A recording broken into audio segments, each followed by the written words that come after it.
এই যে আমি আজকে আইছি হলো দেশে আইছি আমাদের ধান খেতে দেখতে আসলাম যে ধান খেত কিরকম ধান হয়েছে। আমি এই জন্যই আসলাম দেশে।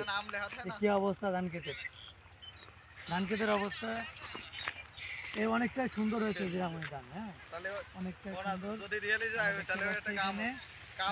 হয়েছে ধান ক্ষেত। ধানের গুছাগুলো অনেক অনেক মজবুত, এই যে দেখাই যাচ্ছে অনেকটাই সুন্দর। আপনারা দেখে আশ্চর্য হবেন যে অনেকটা জায়গা নিয়েই অনুমানিক 50 শতক নিয়ে আমরা এখানে জিরামণি ধানটা উৎপন্ন করেছি। অনেকটাই এখানে আনুমানিক আমরা আশা করা যায় যে 20 মনের আশা করি, আমরা 20 মনের জিরামণির ধানের আশা করি।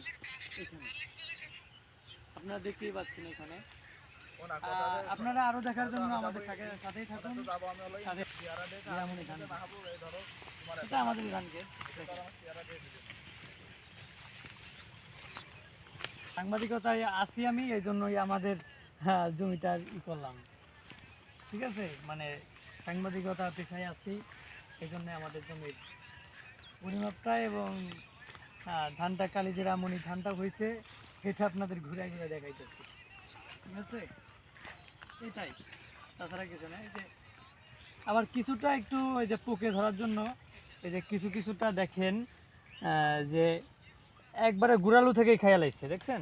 এই যে গুড়া থেকেই খেয়াল আইছে, এই যে গুড়া থেকেই খেয়াল আইছে। এটা পোকে অনেকটাই মানে এটা আমাদের ক্ষতির আশঙ্কা। আমরা আশা করেছিলাম যে এটা থেকে 30 মণ কিংবা 40 মণের ধান পাবো।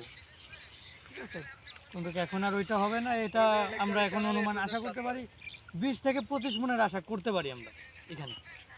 এটা 20 থেকে 25 মণের আশা করতে পারি। এই যে অনেকটাই, আপনারা তো দেখতেই পাচ্ছেন, অনেকটা দূরে অনেকটা জায়গা নিয়েই জায়গাটা দেয়, একটা জায়গা নিয়ে।